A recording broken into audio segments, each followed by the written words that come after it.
Halo semuanya, balik lagi di channel Syaiwan 1167 di acara Polemik Pojok Literasi Komik bareng aku Gamal. Dan kali ini aku akan menceritakan komik karya Junji Ito yang berjudul Town of Tombstone. Dan chapter kali ini berjudul The Bloody Story of Shirosuna, atau bahasa Indonesianya Cerita Berdarah Desa Shirosuna. Kalau kalian penasaran sama ceritanya, tonton videonya sampai selesai.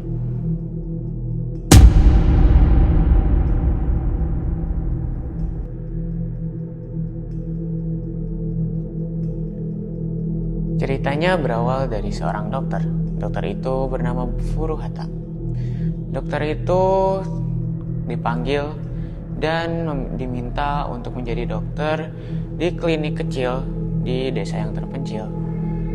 Dan kata kepala desanya, dia akan menunggu di celah gunung yang ada di desa tersebut. Sampainya di sana, dia melihat kepala desa itu ternyata sangatlah pucat. Namun di sana juga tidak ada akses jalan yang memadai. Jalan di sana sangatlah jelek. Katanya penduduk di sana tidak mendukung pembangunan untuk jalan di desa tersebut. Lalu saat sampainya di desa itu, Dr. Furuhata merasa sangat aneh. Hawanya hangat, namun ini sudah akhir dari musim gugur. Rumput liar sangatlah tinggi. Rumahnya sangat ketinggalan zaman. Kabel-kabel listrik di sana disimpan di pohon yang dahannya sudah dipotong-potong. Dan penduduk di sana terlihat sakit dan juga wajahnya terlihat sangat pucat. Dan kepala desa pun mengantarkan Dr. Furuhata ke klinik yang ada di desa tersebut. Sampainya di sana, dia sangat berterima kasih karena sudah menjadi dokter yang berani untuk mengambil pekerjaan di desa yang terpencil. Dia juga memperkenalkan asistennya, yaitu Ibu Chikugami, yang akan menjadi asistennya selama dia bekerja di klinik desa tersebut. Dia juga menjelaskan bahwa di desa ini tidak ada yang namanya pipa ledeng. Untuk air yang untuk diminum dia harus mengambil di sumur yang berada di belakang klinik tersebut. Sumur itu cukup tua, namun katanya kualitasnya cukup baik. Lalu kepala desa itu pergi, dan saat pergi dia merasakan angin yang sangat besar, cukup besar. Dan dia pun merasa bahwa malam ini akan terjadi badai yang merupakan angin yang sangat kencang. Dan benar saja, malam itu anginnya berhembus sangat kencang. Dan di situ juga asistennya ingin pulang karena itu sudah cukup malam. Dr. Furuhata pun meminta maaf karena untuk pertama kalinya bekerja dia harus pulang sedikit lebih malam. Dan sebelum dia pergi, Dr. Furuhata sedang mengecek riwayat dari pasien klinik tersebut. Dan saat dilihat, banyak sekali pasien yang memiliki penyakit anemia. Dan dia pun bertanya, apakah asistennya itu juga memiliki penyakit yang sama? Dan ternyata dia juga sama memiliki anemia. Lalu karena penasaran apa penyebabnya, dia pun bertanya, mengapa itu bisa terjadi? Dan dia bilang kalau desa itu emang sudah lama tidak berkomunikasi dengan desa yang lain. Dan nikahan yang terjadi dengan kerabat yang sama dengan mereka itu kerap sangat sering terjadi. Itu sehingga membuat mereka mempunyai penyakit anemia yang mungkin diturunkan dari nenek moyangnya. Dan saat dilihat juga banyak sekali yang memiliki golongan darah AB. Dan saat ditanya, asistennya juga ternyata memiliki golongan darah yang sama. Dan Dr. Furuhata pun menjelaskan bahwa golongan darah AB itu sangat diuntungkan karena bisa menerima transfusi darah dari golongan darah manapun. Tidak seperti golongan darah Dr. Furuhata, yaitu golongan darah O.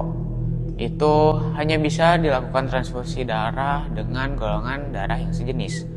Namun di dunia yang modern sekarang lebih sering transfusi darah dengan golongan darah yang sama. Keesokan harinya, Dr. Furuhata dan asistennya itu mulai bekerja. Dan saat Dr. Furuhata ngecek, ada satu pasien kakek-kakek yang terlihat sangatlah pucat dan katanya dia merasa sangat lemas. Dan saat dicek detak jantungnya itu tidak terdengar sama sekali. Dan saat meminta asistennya untuk mengecek tensinya, tiba-tiba asistennya membawa pasien yang katanya lebih darurat. Pasien itu seorang anak kecil yang diantar oleh kakaknya. Anak kecil itu berlumuran darah setubuh-tubuhnya. Entah dari mana, Dr. Furuhata pun bingung saat mengeceknya. Karena itu aneh sekali. Tidak ada luka, namun darah bisa keluar dari tubuhnya. Dan dia pun meminta untuk membalut semua darahnya dengan perban.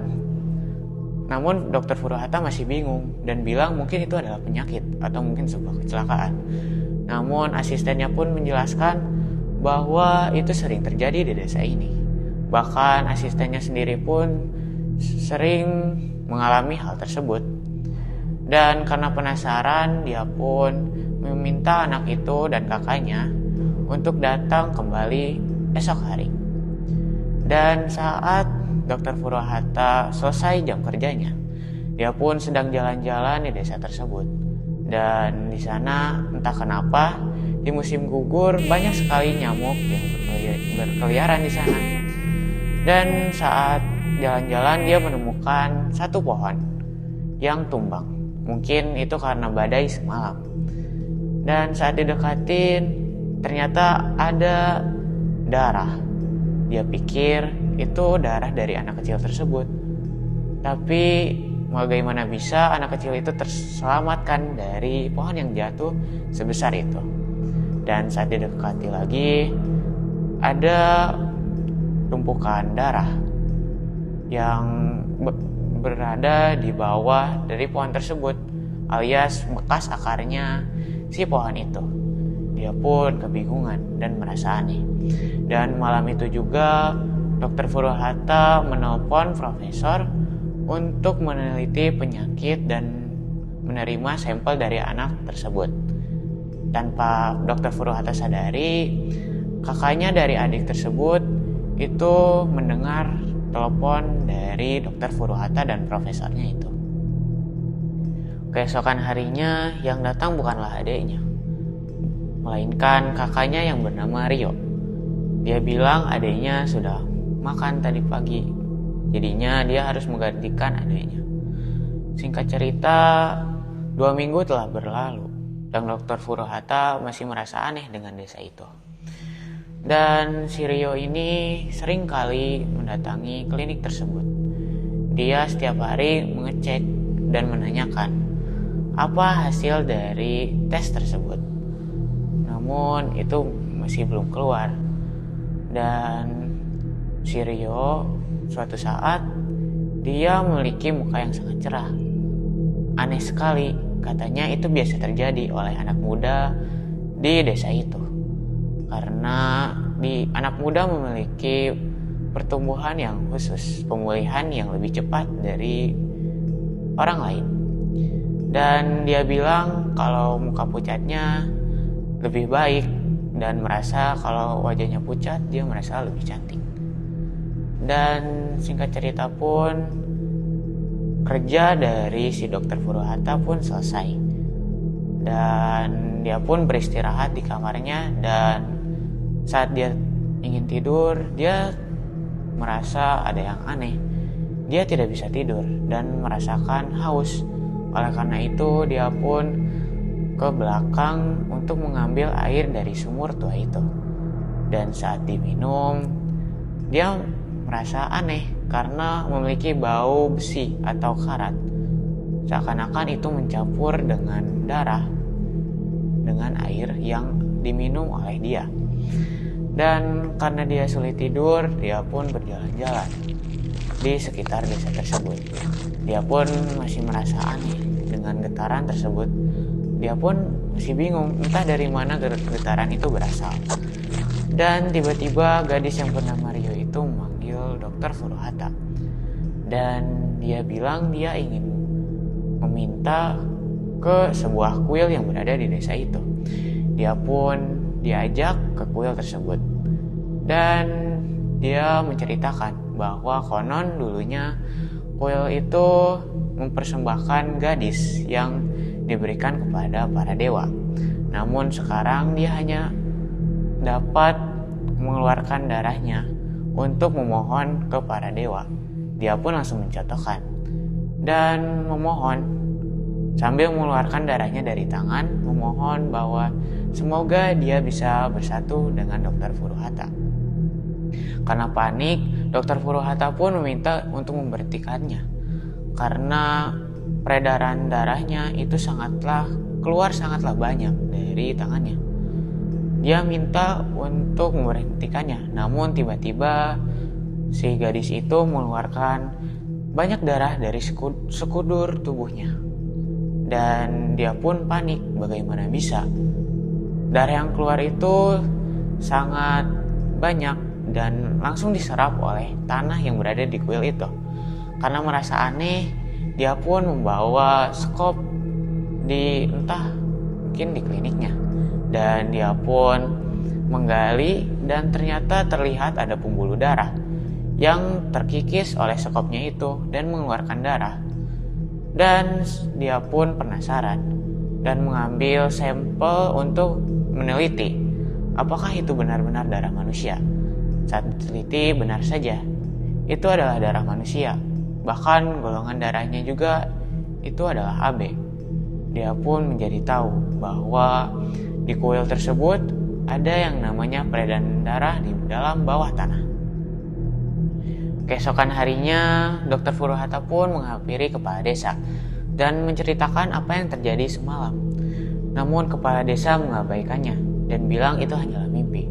Namun kalau dipikir-pikir, wajar saja dia tidak percaya dengan hal tersebut.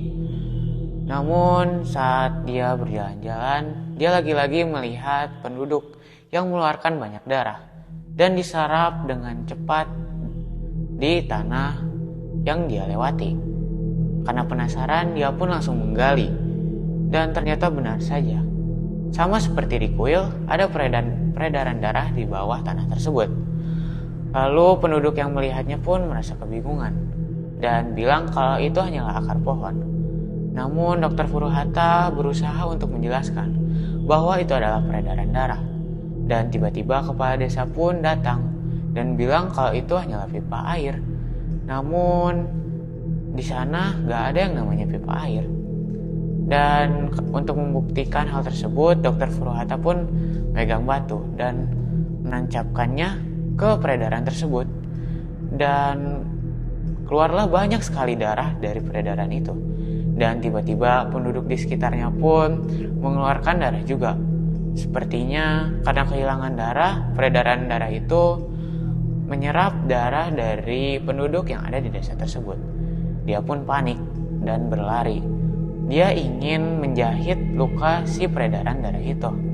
Dan saat dia berlari, dia sadar bahwa tanah yang berada di sana itu terlihat menjadi transparan dan terlihat banyak sekali golongan darah di bawah tanahnya. Dan saat dia berlari, dia tiba-tiba terhenti. Dan dia pun sama seperti penduduk lain mengeluarkan banyak sekali darah dan langsung diserap oleh tanah yang dia lewati. Lalu beberapa hari kemudian, profesor yang dihubungi oleh Dr. Furuhata pun datang. Dia pun datang ke klinik bersama 3 temannya yang lain. Lalu dia pun bertanya, di mana Dr. Furuhata? Ternyata Dr. Furuhata pun menyambutnya bersama gadis yang bernama Rio. Dan Dr. Furuhata pun terlihat sangat pucat di sana. Dan chapter pun selesai sampai situ.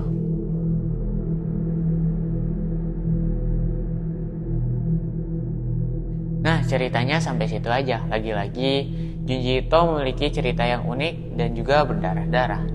Nah, kalau kalian punya pendapat lain, kalian bisa tulis pendapat kalian di kolom komentar di bawah. Nah, tunggu cerita selanjutnya bareng aku Gamal di acara Polemik Pojok Literasi Komik.